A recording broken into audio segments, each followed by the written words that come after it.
je voulais très rapidement partager avec vous, au fond, une espèce de tableau rapide du monde et de ses désordres, et dans ce contexte de nos priorités. Parce que je crois que c'est ce qui, très profondément, doit inspirer notre action en France, en Europe et à l'international.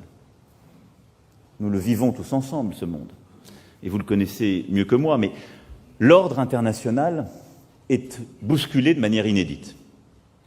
Mais surtout avec, si je puis dire, un grand bouleversement qui se fait sans doute pour la première fois dans notre histoire, à peu près dans tous les domaines, avec une magnitude profondément historique. C'est d'abord une transformation, une recomposition géopolitique et stratégique. Nous sommes sans doute en train de vivre la fin de l'hégémonie occidentale sur le monde. Nous nous étions habitués à un ordre international qui, depuis le XVIIIe siècle, reposait sur une hégémonie occidentale. Vraisemblablement française au XVIIIe siècle, par l'inspiration des Lumières,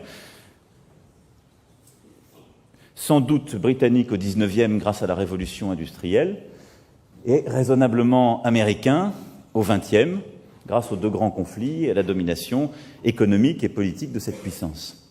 Les choses changent.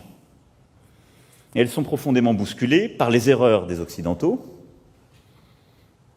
dans certaines crises, par les choix aussi américains depuis plusieurs années, et qui n'ont pas commencé avec cette administration, mais qui conduisent à revisiter certaines implications dans des conflits au Proche et Moyen-Orient et ailleurs, et à repenser une stratégie profonde, diplomatique et militaire, et parfois des éléments de solidarité dont nous pensions qu'ils étaient des intangibles pour l'éternité, même si nous avions constitué ensemble dans des moments géopolitiques qui pourtant aujourd'hui ont changé.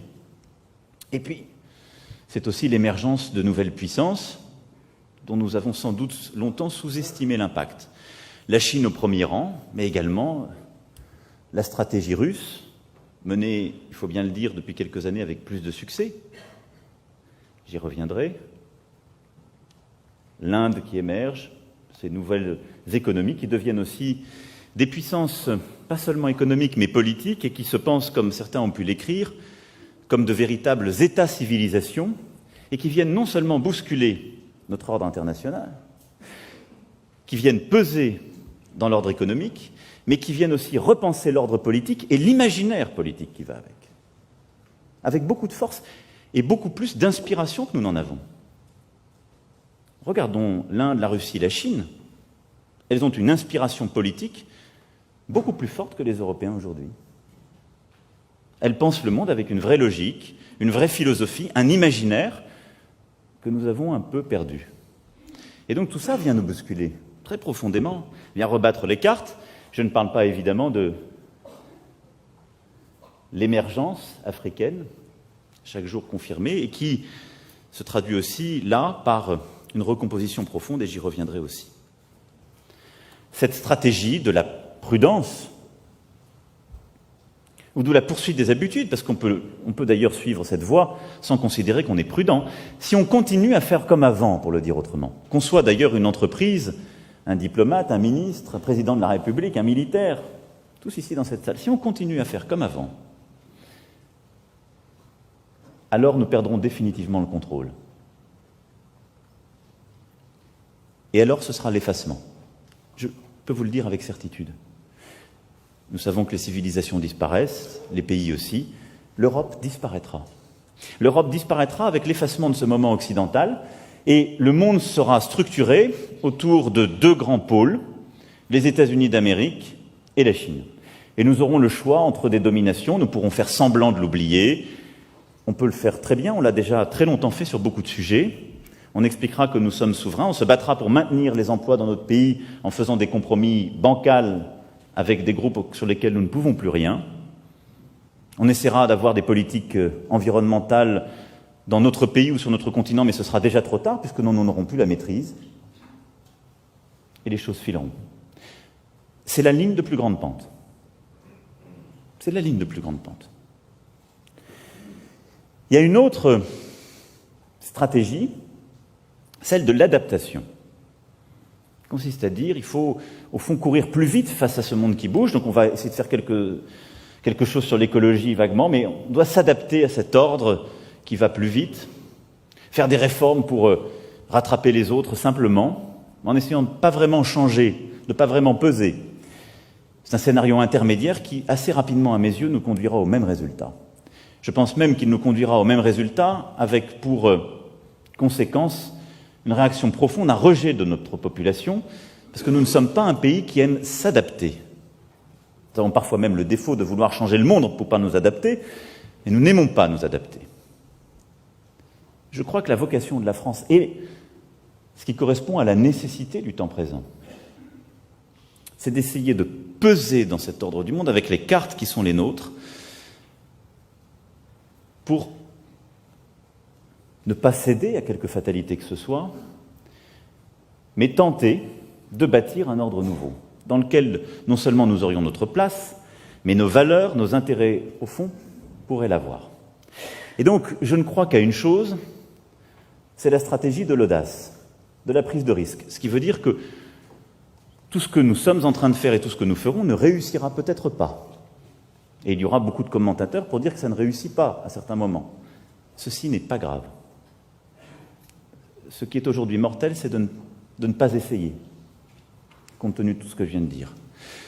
C'est la stratégie de l'audace, de la vision, et c'est d'essayer de retrouver dans ce contexte qui caractérise profondément l'esprit français et, au fond, à mes yeux, de refonder ce qu'est profondément la civilisation européenne.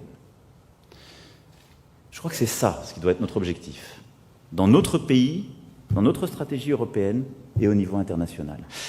L'esprit français, c'est un esprit de résistance et une vocation à l'universel. Un esprit de résistance, ça veut dire c'est ne pas céder à la fatalité ni à l'adaptation des choses et aux habitudes. Ça veut dire de considérer que quand les choses sont injustes, on peut parce qu'on se donne les moyens de le faire, et donc qu'on se donne les moyens d'être plus fort, qu'on fait les réformes pour le faire, qu'on se redonne du muscle économique, productif. On arrive à faire bouger les choses, mais on ne cède pas à l'ordre ambiant, pour des bonnes raisons. Et qu'on arrive à retrouver ce que sont nos valeurs profondes. Et je crois que ce qui a toujours caractérisé l'Europe, ce qui est le fil rouge de notre vocation, c'est un véritable humanisme. Et je le dis parce que ça n'est plus une évidence. Et si nous allons dans le sens de plus grandes pentes, et si nous continuons à voir le monde tel qu'il va et que je décrivais, cet humanisme européen disparaîtra. Les États-Unis d'Amérique sont dans le camp occidental, mais ils ne portent pas le même humanisme. Leur sensibilité aux questions climatiques, à l'égalité, aux équilibres sociaux qui sont les nôtres, n'existe pas de la même manière. Il y a un primat de la liberté qui caractérise d'ailleurs la civilisation américaine très profondément et qui explique aussi nos différences, même si nous sommes profondément alliés. Et la civilisation chinoise n'a pas non plus les mêmes préférences collectives, pour parler pudiquement, ni les mêmes valeurs. Nous sommes le seul espace géographique qui a mis l'homme avec un grand H au cœur de son projet, à la Renaissance, au moment des Lumières, et à chaque fois que nous avons eu à nous réinventer. Et je crois que compte tenu de ces bouleversements, c'est ça le projet qui est le nôtre, et qui doit être à nouveau le nôtre. Et donc qui suppose, sur les grandes questions économiques, industrielles, climatiques, d'avoir cette démarche et cette exigence avec nous-mêmes et avec les autres. Et donc d'avoir un projet éducatif, productif, social, écologique, qui soit repensé dans notre pays. C'est ce que nous sommes en train de faire, mais nous ne pouvons pas le faire seuls. Parce qu'aussi vrai que le socialisme dans un seul pays ne fonctionne pas historiquement, l'humanisme dans un seul pays ne dure pas longtemps. Et il nous faut pouvoir l'irriguer en Europe et à l'international. Et c'est là où la cohérence de notre agenda doit se tenir. C'est ce projet humaniste qui est au cœur de l'agenda du gouvernement, en réinvestissant sur l'humain par le projet éducatif, social et de santé, en faisant les réformes qui nous permettent d'avoir un vrai projet productif, et en ayant cette transformation écologique indispensable. C'est, je crois, très profondément ce qui doit nous animer. Et avec cela, de savoir collectivement retrouver, et je prends ma part et je mesure le caractère inachevé de mon propos sur ce point, mais il nous faut rebâtir sur cette base un récit collectif et un imaginaire collectif. Et c'est pour ça que je crois très profondément que Le projet qui est le nôtre, il faut l'assumer comme un projet de civilisation européenne. Le projet de civilisation européenne ne peut pas être porté ni par la Hongrie catholique, ni par la Russie orthodoxe. Et nous avons laissé à ces deux dirigeants, par exemple, et je le dis avec beaucoup de respect, aller écouter des discours en Hongrie ou en Russie. Ce sont des projets qui ont leurs différences. Mais ils portent une vitalité culturelle et civilisationnelle, pour ma part, que je considère comme erronée, mais qui est inspirante. Et donc il nous faut trouver, à travers ce projet européen, qui est, je le crois, très profondément aussi un projet français, une force d'inspiration pour notre peuple. C'est l'esprit de la Renaissance, c'est l'esprit des Lumières. C'est l'esprit très profond de cet humanisme français que nous avons à chaque fois porté, inventé, qu'il nous faut réinventer aujourd'hui. Ça veut dire quoi? Ça veut dire que tous les sujets que nous évoquons souvent ne doivent pas être simplement des sujets techniques. Ils doivent contribuer d'un imaginaire qu'il nous faut porter, d'un vrai projet de civilisation, de cette nouvelle frontière, mais où on remet très profondément les femmes et les hommes au cœur de celui-ci. Mais défendre cette civilisation européenne, avoir cet objectif de porter cela chez nous et dans le monde, suppose aussi, dans notre action diplomatique très profonde, d'avoir une ambition éducative, climatique, démocratique, de pouvoir repenser très profondément les équilibres de l'économie de marché, comme nous avons commencé à le faire, et d'avoir un agenda culturel qui constitue aussi le cœur de cette ambition et de cet esprit. Nous avons en effet, avec la rive sud de la Méditerranée, des liens historiques, civilisationnels, culturels très profonds. Et l'Europe ne peut pas réussir, et la France au premier chef, si nous ne repensons pas et revisitons pas ces liens. On ne parle plus aujourd'hui de la Méditerranée qu'à travers le sujet des migrations, ce scandale humanitaire que j'évoquais, ou les sujets de protection sur lesquels nous devons nous organiser. Et là aussi, c'est le risque d'un affaiblissement géopolitique et domestique. Car quand on parle de la rive sud de la Méditerranée comme de l'Afrique, on parle aussi de fait de la France. J'ai été amené à le redire lors des commémorations du mois d'août. La France a une part africaine en elle parce que des combattants de ce continent ont sauvé notre pays et notre liberté. Et nos destins sont liés, même s'ils sont aussi liés par des pages sombres et des blessures. C'est une manière de prendre acte qu'au fond, demain se prépare en Afrique et avec les Africains. Et je crois que sur ce sujet, cette ligne, qui peut-être parfois est une ligne de crête pour nous, c'est une stratégie essentielle et c'est la plus efficace. Ne tombons pas dans le piège qui consisterait à faire de l'Afrique un théâtre d'influence. Il y a aujourd'hui une stratégie chinoise, une stratégie japonaise, une stratégie turque, chacune avec leur logique, évidemment une stratégie américaine en Afrique. Je crois très profondément que notre stratégie ne doit pas être une stratégie de part de marché, d'influence, d'hégémonie prédatrice, qui parfois est au cœur de certains de ces projets que je viens de citer. Non, elle doit être de réinventer un partenariat, parce que nous avons parfois fait des erreurs dans le passé. Et donc nous pouvons nous inspirer des erreurs faites et nous en instruire. Et je crois que cette ligne est la seule féconde. Enfin, la dernière priorité sur laquelle je voulais vous parler, elle est au fond de méthode. Si nous voulons réussir à véritablement nous penser comme puissance d'équilibre, rebâtir la souveraineté européenne, réussir à avoir des résultats sur cette diplomatie de bien commun et renouveler ce partenariat avec l'Afrique et la Méditerranée, je crois qu'il nous faut aussi poursuivre le renouvellement profond de nos méthodes. Le G7, à cet égard, a été, par votre travail, votre mobilisation, une illustration de cette méthode à laquelle je crois. C'est ce que j'évoquais tout à l'heure de manière plus stratégique, c'est l'audace. Si la France et l'Europe n'ont pas de l'audace pour revisiter leur schéma de pensée, leurs automatismes, réinvestir les instances internationales, personne ne le fera pour nous. Et nous sommes les seuls pour qui l'immobilisme est mortel. Les autres peuvent avoir des stratégies non multilatérales, unilatérales ou bilatérales. Nous, non. Et donc, ce que je vous invite très profondément à faire, c'est d'avoir cette audace et, en quelque sorte, cette liberté d'action très profonde. Et de manière très simple. D'abord, je pense qu'il est indispensable de renouveler et d'intensifier, je sais que beaucoup d'entre vous le font, mais les liens avec la société civile, dans toutes les interstices de chacun des pays où vous représentez la France et où se joue en profondeur, pas simplement la relation bilatérale, mais la compréhension des enjeux profonds. La rencontre des artistes, des intellectuels, des créateurs exprime des failles profondes de ces pays et permettent de comprendre ce que la lecture, sinon du jeu politique ou de ce que nous avons peut-être trop l'habitude de regarder, ne permet pas de lire. Et je crois vraiment que ce que doit aujourd'hui apporter notre réseau diplomatique, c'est cela. C'est un travail extrêmement difficile, j'en ai conscience. Mais c'est là où est la valeur ajoutée qui est la nôtre. Et donc, je vous demande d'aller à la rencontre de tous ces milieux, de la jeunesse, d'être à l'écoute de ses idées, de ses aspirations, de ses projets, d'expliquer la France et ce que notre pays a de singulier, d'attractif, d'innovant, mais aussi de comprendre ce qui se joue en profondeur dans chacun de ces pays. Je crois que nous en avons profondément besoin pour notre diplomatie. Et je pense que si nous voulons être l'épicentre de cette capacité à repenser les grandes tendances du monde et une action utile et d'agir, nous devons aussi le faire avec la société civile. Et c'est là où nous devons continuer à innover. C'est pour ça que j'ai voulu créer l'année dernière le premier forum de Paris pour la paix. L'objectif de ce forum, c'est de pouvoir au moins une fois par an à Paris avoir les grands penseurs, les think tanks, les entreprises, les gouvernements du monde entier qui puissent se réunir et penser un agenda commun.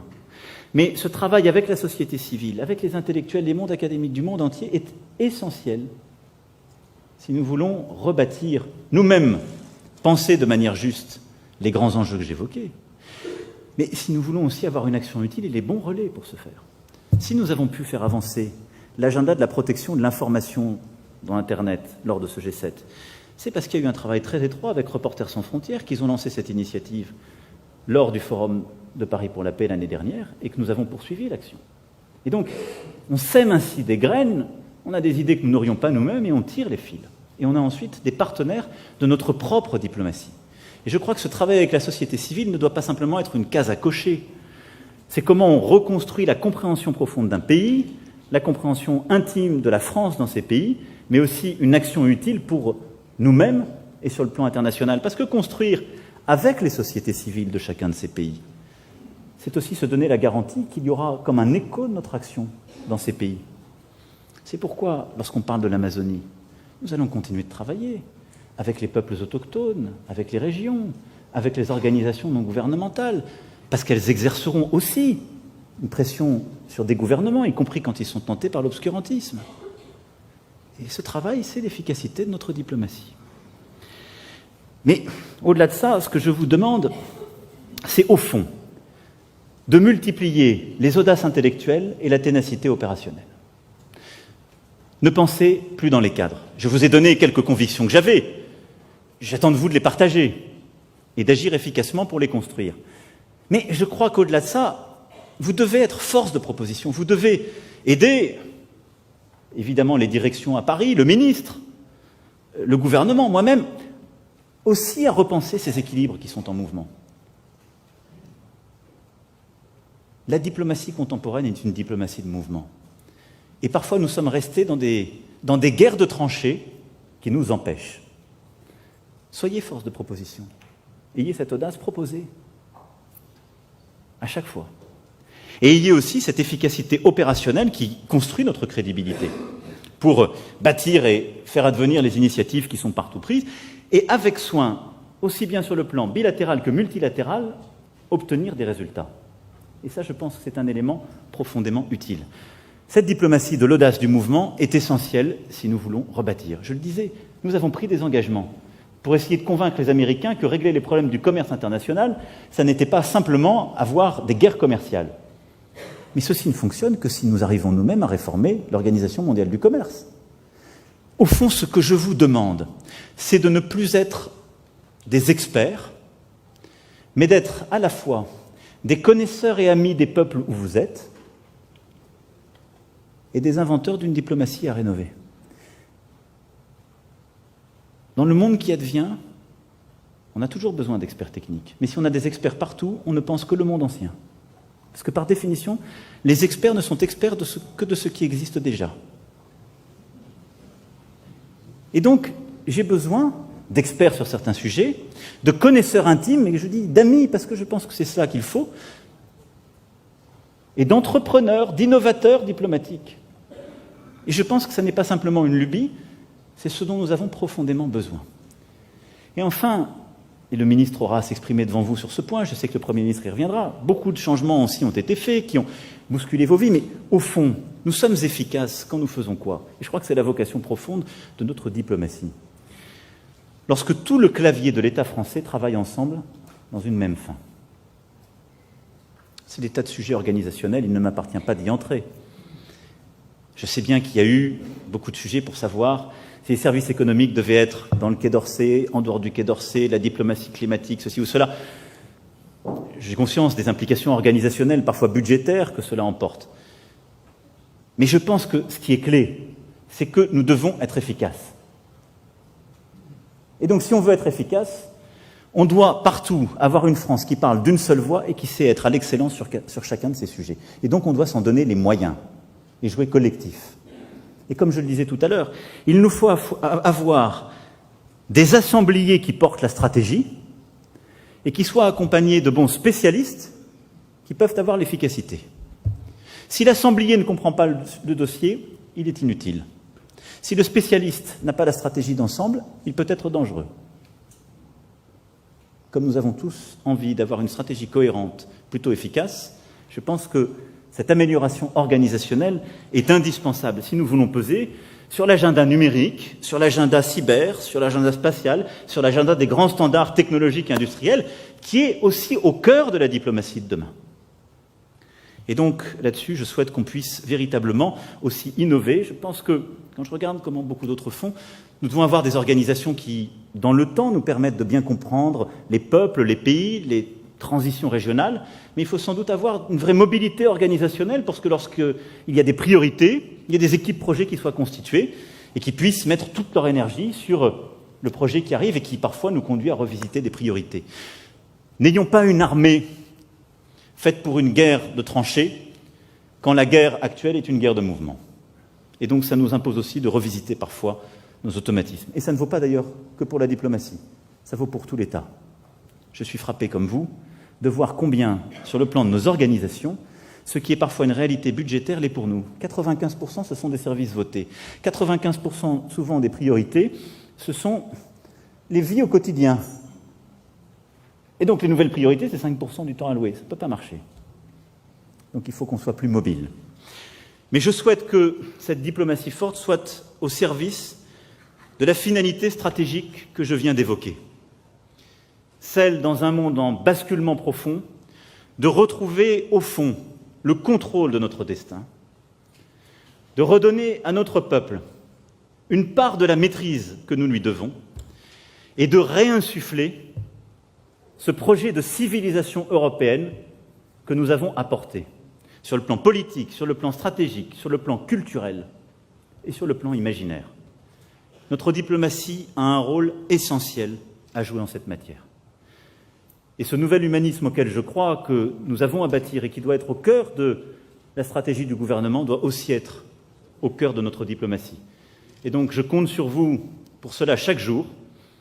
Je serai exigeant autant que je suis reconnaissant et je serai en tout cas toujours à vos côtés pour que la France soit au cœur de ces grands sujets, pour que nos concitoyens soient représentés partout avec force, pour que nos intérêts soient défendus et qu'au-delà de nos intérêts, pour que nos valeurs soient partout portées. Je vous remercie. Vive la République et vive la France!